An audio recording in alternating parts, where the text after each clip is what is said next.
The rolled hem is one of the most popular things to do on a serger. I use it in this order: 4-thread overlock, 3-thread overlock, and rolled hem. Those are my 3 main stitches I use with a serger.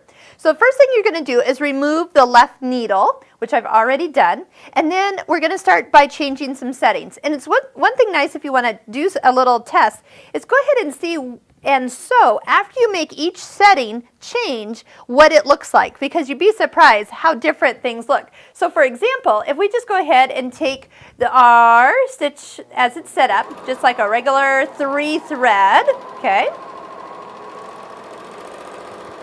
So we got a 3-thread overlock here, nice, even.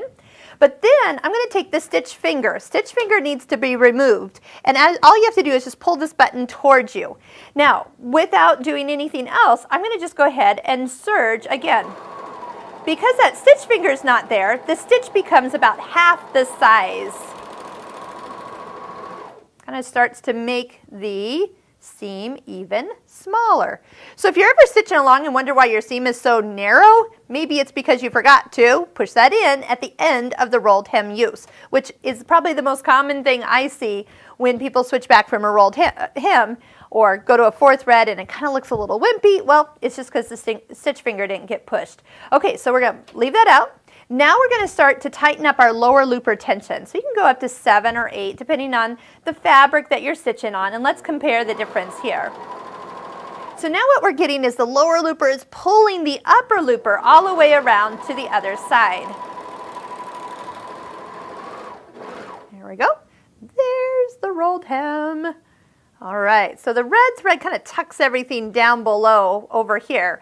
Now the next thing to do, so for example, if you do want this to be decorative rolled hem, the only color you really need to focus on is what goes in the upper looper. All right, next we can take our stitch length here and turn it all the way down to 1. That would make it like a nice little satin stitch. So this will take a little longer to go. Sometimes I'll even hold on to this tail out the back so it doesn't kind of get creeped back in, and I'll sometimes use my scissors to cut that little edge. Now look at it. See how much more it is? Now the red thread, that's the lower looper, has been tucked way back here. So I usually just kind of match it. It doesn't have to be exact because it is going to show, but it's going to kind of tuck away and hide. And then of course the needle thread does show on the top side. It's pretty small stitching, but do try to kind of blend that in as best you can if you don't have the exact color that you're working with. Now this decorative thread, this is where you can start to have fun with some of the decorative threads, the ones that are a little bit thicker.